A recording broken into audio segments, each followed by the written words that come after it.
আপনি কি ভাবছেন আমি তো কষ্ট করে ভিডিও বানাই, তাহলে আমার ভিডিওতে ভিউ কেন আসে না, আমার ভিডিও র্যাঙ্কিং কেন যায় না? মোবাইল দ্বারা কি কখনো ইউটিউবে সাকসেস হওয়া সম্ভব না? Yup guys, this is Habib and welcome to TC Habib official. আজকের ভিডিওতে আমি আপনাদের সামনে এমন কিছু বিষয় এক্সপ্লেন করতে চলেছি যে বিষয়গুলো জানার পর আপনি কখন এটা ভাবতে পারবেন না যে আপনার কাছে ল্যাপটপ কিংবা পিসি নেই, তো আপনি ফোন দ্বারা প্রফেশনালভাবে ইউটিউবিং করতে পারবেন না। সো গাইস, চলুন আর দেরি না করে শুরু করা যাক আজকের ভিডিও।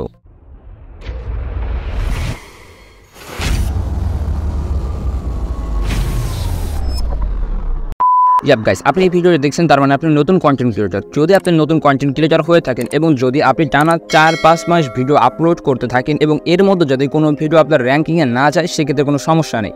বিকজ আপনি যখন 4-5 মাস ভিডিও আপলোড করবেন এবং আপনারা যখন কন্টিনিউ ভিডিও আপলোড করবেন, সেই ক্ষেত্রে কী হবে, দেখা যাবে যে 5-6 মাস পর যখন আপনি ভিডিও আপলোড করতেছেন তো আপনার ভিডিওটা কিন্তু অটোমেটিকলি ইউটিউবের নজরে চলে যাবে। এই 4-5 মাস কী করতে হবে, কন্টিনিউ ভিডিও আপলোড করতে হবে। যদি আপনি এই 4-5 মাস কন্টিনিউ ভিডিও আপলোড করেন, সেই ক্ষেত্রে দেখা যাবে কি আপনার চ্যানেলে কিন্তু 200-300 ভিডিও হয়ে গেছে। আর যখন আপনার চ্যানেলে 200-300 ভিডিও হয়ে যাবে, তখন ইউটিউব নিজে আপনার ভিডিও আপনার চ্যানেলকে প্রমোট করাবে। আপনি তখন এই চিন্তা করবেন না যে আমার চ্যানেলে 10 জন ভিউয়ার্স কিংবা 11 জন সাবস্ক্রাইবার আছে, তাদের জন্য আমি এত কষ্ট করে কেন ভিডিও এডিট করবো। গাইস, আমি আমার এই ভিডিওটা আপলোড করছি, আমি নিজেও জানি না যে আমার এই ভিডিওতে 5-6 জনের বেশি ভিউ হবে কিনা। তারপরেও কিন্তু আমি আমার যথাসাধ্য ভয়েস এবং আমি আমার যথাসাধ্য এডিটিং দিয়ে এই ভিডিওটা এডিট করেছি। আমি আমার সময়কে এখানে ব্যয় করেছি এবং আমার সময়ের ব্যয়ের মাধ্যমে কিন্তু আমি ভিডিওটার কোয়ালিটি ভালো দেওয়ার চেষ্টা করেছি। আমি কখনোই এই চিন্তা করি না যে আমার 2 জন ভিউয়ার্স কিংবা 11 জন সাবস্ক্রাইবারের জন্য আমি কি ভিডিও এডিট করব।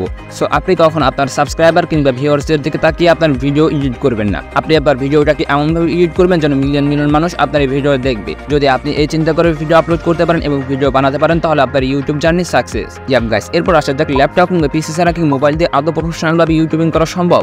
যদি আপনি এই চিন্তা করে ইউটিউব বাদ দেন, তাহলে আপনি একটি বড় ভুল করে ফেলেছেন।